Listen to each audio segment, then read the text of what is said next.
الونش المنزلي فكرة مريحة جدا لأصحاب الأدوار العليا.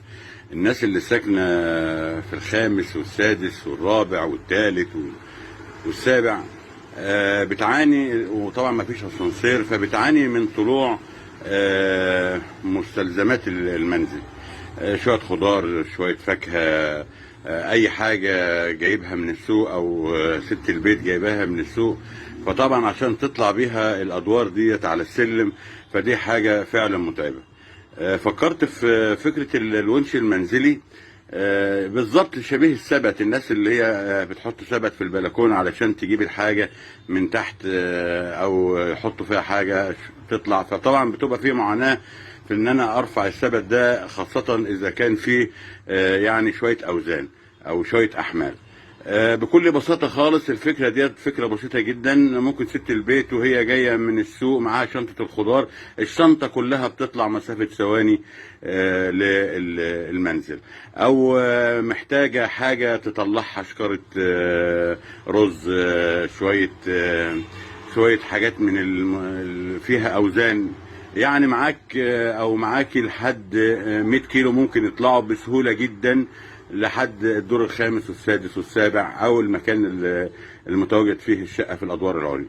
الفكره هنا فكره بسيطه خالص. انا شفت ده اوناش حموله 150 300، يعني بيرفع من 150 كيلو. لو هنستعملوه بواير واير واحد، لكن لو هنجوز هنقلل المسافة ممكن يشيل لحد 300 كيلو.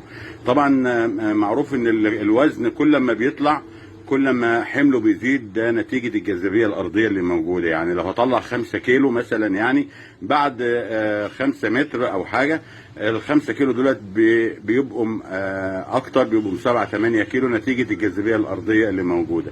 فاحنا طبعا احنا عمرنا في البيت ما هنستعمل، ما هنطلع حاجه اكتر من 100 كيلو، يعني شويه فاكهه ولا شويه خضار ولا شكاره رز ولا اي حاجه انا بطلعها وبعاني من السلم، هتبقى في حدود 50 كيلو 60 كيلو 70 كيلو 100 كيلو. فبكل سهوله فكره الونش المنزلي ده فكره بتتحط في البلكونه او تنحط على السطح. وطبعا في فيديو ركبناه على سطح قبل كده وفنال اعجاب الناس كلها، خاصه الناس بقى اللي هم قاعدين في الادوار العليا. حتى في ناس كمان ركبوه في الدور الثاني او الثالث، يعني انا هطلع ليه بشويه الرز دولت او شكاره الرز دي او شنطه الخضار ديت على السلم وكلام من ده. بكل سهوله بننزل الونش بيرفع الحاجات دي. طبعا في ناس استعملته على حاجات كتيره جدا واغراض كتيره جدا، لكن انا هتكلم النهارده على متطلبات المنزل او حاجات المنزل. ده الونش الاي بي تي، هنفتح واحد منهم ونشوفوا طريقه التشغيل وطريقه شغله ايه، والفكره اللي انا اتكلمت عنها ديت عباره عن ايه. تابعوني كده. هفصل الموبايل لحظه قبل ما افتح واحد من الكرتونه دي. مثلا ناخد الكرتونه دي مثلا، طبعا عشان انا بس اللي بصور. ثواني كده هننزل الكرتونه ديت وافتحها وبعدين ارجع لكم تاني كده. وانا بفتح الكرتونه دي، كرتونه الونش دي، الونش اللي هنفتحوه. فتحنا الكرتونه اهوت، في طبعا الكتالوج بتاعه وشهاده الضمان بتاعته، في مفتاح الباور موجود اهو برضه هنطلعه. طب لحظه كده معانا.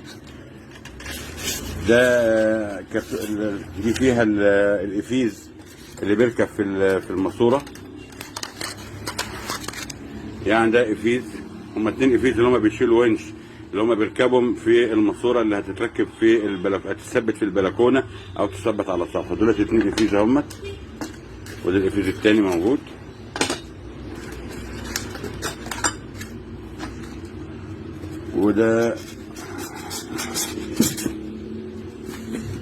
وده الونش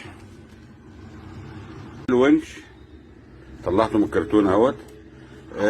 محتويات الكرتونه الونش بالمفتاح الباور بتاعه هنشرحه، وببكره الواير موجوده فيه، البوكس بتاعه موجود، وده الكتالوج. وده يعني افيز تاني او حامل تاني احتياطي لو انت هتجوز السلك او الواير، في امكانيه الجوز يعني، فبتستعمل دي. ودي طبعا قلنا عليهم ده الافيزات اللي هي بتركب في الونش من ورا عشان تتركب على الماسوره او الماسوره اللي هتتركب.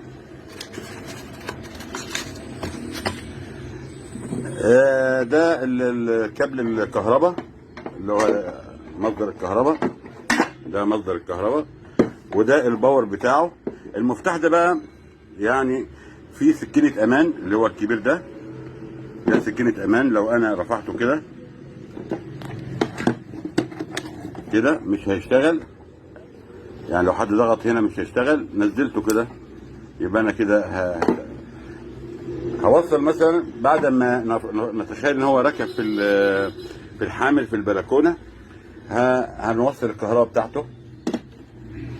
وده مفتاح الباور اهو، وده الواير، ده الواير بتاعه، وده السلك بتاعه، البكره موجوده اهي فيها الواير. لو انا مثلا بظبط بشغل كده، بفتح الامان طبعا كده بيشتغل معايا اهو. السلك بيطلع وبينزل كده.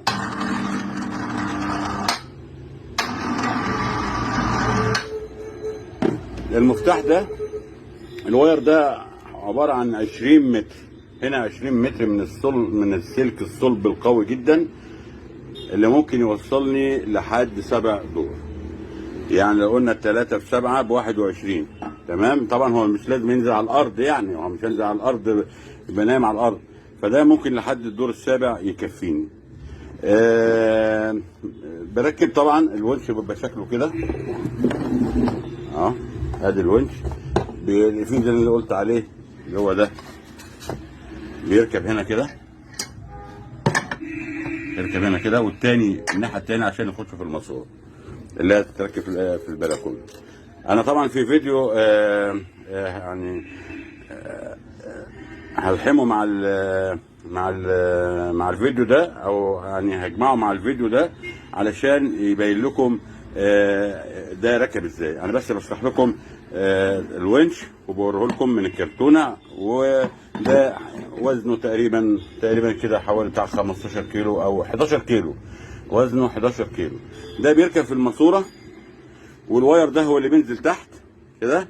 لو انا عندي مثلا جبت شنطه الخضار بحالها بقى، بحط دي في شنطه الخضار كده، بركبها كده. وفي البيت بقى بنتي، ابني، المدام، اي حد موجود في البيت بيشغل الونش كده او يسحبه. ده الفكره البسيطه الجميله، ريحت خالص. ده يشيل لحد 300 كيلو لو انا هجوز السلك ده. يعني السلك ده فيه 20 متر، لو هخليهم 10 متر بركب الافيز التاني ده اللي هو موجود معايا هنا، وهنا ودي بتتعلق لها مكان تتعلق فيه الواير، وده بيخش في النص كده يحمل ال 300 كيلو كاملين. لكن لو هشتغل بفرده واحده بواير واحد، يبقى معايا 100 كيلو، 120 كيلو، 150 كيلو، يشيل ال 170 و 180 بس. يعني الواحد لو عنده عربيه مثلا سرعتها 200 كيلو، استحاله همشي على 200 كيلو على طول. انا بحمل الحاجه اللي انا محتاجها، يعني انا مش جايبه عشان اعذبه. انا جايب معايا شويه خضار ولا شويه فاكهه ولا شكاره دقيق ولا شكاره رز ولا شكاره اي حاجه، المهم اي حاجه في وزن ال 70 80 100 كيلو بكل سهوله. بيطلع لي الحاجه ديت لحد البلكونه او لحد السطح على حسب ما انا عاوز، ولا بطلع ولا بتعب في الطلوع ولا السن والرجل، وربنا معايا انا بقى ايه وانا طالع. يعني انا فكرني بحكي لكم على حاجه بسيطه كده ظريفه جدا. يعني ركبت الونش ده لاحد العملاء، مش عاوز اقول مين يعني ولا هو فين عشان اكيد هو هيسمع الفيديو وهيضحك. لاحد العملاء طبعا هو اكيد سامعني، يعني معلش انا هحكي الموقف بس مش هذكر اسامي، يعني ما تقلقش، كنت سامعني ما تقلقش. انا هحكي الموقف الجميل لكن مش هذكر اسامي. بعد ما ركبت الونش عنده في البلكونه واخر تمام واتظبط ومية مية، فلقيت المدام بتاعته بتقول له النبي يا باشمهندس بس ممكن تسال لي الحاج هو خلاك تركب الونش ليه؟ قلت لها مش فاهم. قالت بس ناوي اساله بس انت ركبت الونش ليه؟ فسالته قلت له يا حاج انت ركبت الونش ليه؟ قال لي عشان البطيخه. قلت له نعم. قال لي عشان البطيخه. هو مش في ناس مدمنين مخدرات؟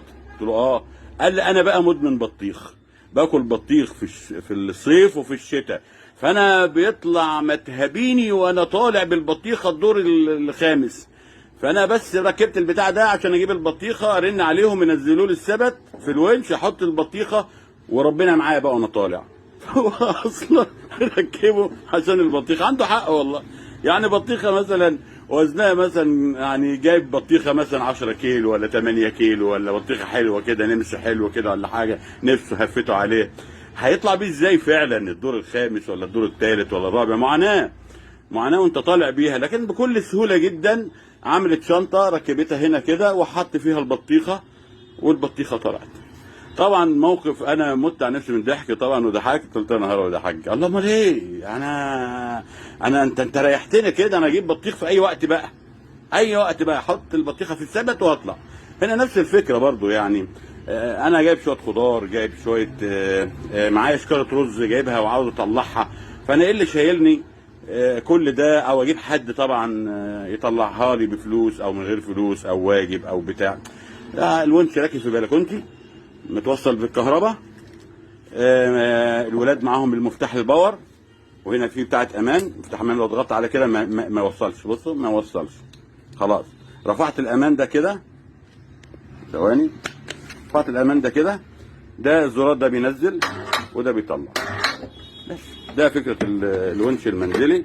طبعا من افضل الاوناش اللي موجوده الاي بي تي بصراحه، يعني حاجه ثبتت يعني وجودها. هو اصلا مش ما هوش نازل عشان الفكره اللي انا عملتها دي، ده الفكره دي من اختراعي، فكره الونش المنزلي من اختراع، لكن هو اصلا معمول علشان الورش لو هيطلعوا مثلا قلب موتور من عربيه علشان يعملوا له عمره فبيركبوا الونش ده.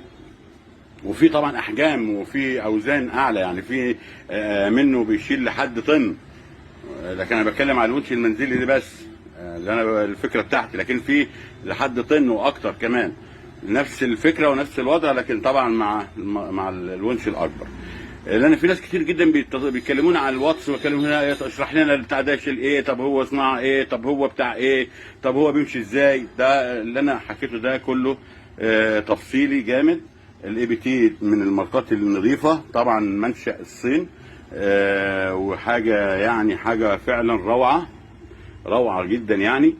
وحاجه ما حدش يقول ده صين تعبان ولا بتاع، لا لا لا لا، الصين دلوقتي الدوله العظمى يعني. والاي بي تي مشهوره بكل منتجاتها من روافع وشناير ودقائق ومناشير كهرباء وحاجات، يعني اكتبوا اي بي تي بس كده هتلاقي الدنيا كلها من منتجاتها الكهربائيه. هي عملت ده علشان الفكره بتاعت لو حد عاوز يرفع حاجه في ورشه، في بتاعنا مفرخه، مزرعه دواجن، عاوزين يطلعوا العلف، عاوزين يطلعوا الحاجه للدور الرابع او الثالث اللي موجود في المزرعه يعني. فانا لما بصيت قلت لها انا اصل انا نفسي بعاني من الدور الخامس، فركبته عندي وفعلا يعني مريحني جدا. طلع فيه كمان انبوبه بوتاجاز، وطلع فيه اي حاجه انا عاوز اطلعها بكل سهوله بتطلع. فعملت الفكره وجبنا الاوناش دي، وان شاء الله باذن الله خدت يعني رواج كبير جدا والناس فرحانه بيه. وعندنا امكانيه الشحن على فكره لجميع انواع لجميع الجمهوريه يعني. احنا باعتين شحن للصعيد واسيوط وقنا والوادي الجديد واسكندريه والقاهره. الموتور الاي بي تي. وفكره بقى الستاند بقى، احنا ممكن نعمل لك الستاند اللي هو هيشيل في البلكونه او اي حداد قريب منك، يعني المساله يعني ما هيش صعبه. اي حداد قريب منك هينفذ على حسب الموجود عندك في البلكونه او السطح، هي الحامل بتاعه، ويركبه وقف على الارض ويركبه بمسمارين فليشر او يثبته وانتهت المساله. القصه يعني احنا هنا بنركب الستاند بتاع الاستاذ سامي الششتاوي. بس طبعا يعني ما حدش يقول انا عاوز حاجه زي كده. الحاجه اللي زي كده يعني ايه، الحاج مجدي نويش اهو، المعلم الكبير بتاعنا اهو، يعني عامل حاجه بمزاج بصراحه. ده شغال على بيلي. نروح يا حاج مجدي بعد اذنك، ممكن بس على كده اتكلم كده على بص ده حضرتك على بليه تحت وبليه فوق. بليه تحت وبليه فوق، تمام. تلف معانا. ايوه اهو في مصد هنا بقى كده اهو. في مصد. ايوه اهو في مصد عشان الشارع. لا عشان كمان ما يلفش على طول كده، عشان ما يفضلش يلف على طول. تعالى صوره حضرتك هنا كده ومصد هنا اهو. تعالى ايوه حضرتك هنا وتعادل. بص دي مصد اهوت، واحنا هنا اهوت في الدور السابع، يعني معانا سابع هنا. احنا كده ده الستاند بس المعلم مجدي بيركبه، بس هو معمول طبعا بشكل يعني بمزاج على حسب طلب الزبون. يعني هنا الماسوره دي كام يا حاج مجدي؟ الماسوره دي بوصه ونص. الماسوره دي بوصه ونص، لحمتها تقيله 4 مللي. 4 مللي. والماسوره اللي فوق 2 بوصه. والماسوره فوق دي 2 بوصه.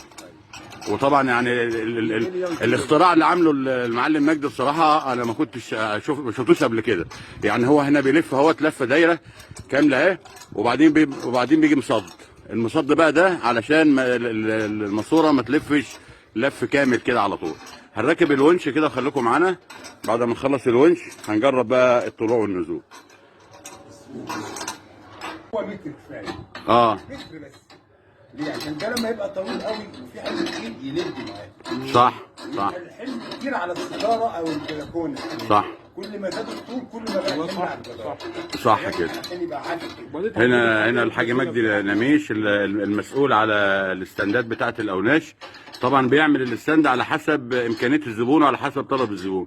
لو حاجه يعني مستوى يعني بيرفكشن زي ده كده، حاجه عاليه زي كده، ده طبعا لها وضع تاني، وده حاجه تعيش العمر يعني، تشيل براحتها يعني ان شاء الله باذن الله. ده الونش اهو، ان شاء الله باذن الله بعد ما نخلص هنركبه على طول. هنا بيتم التركيب.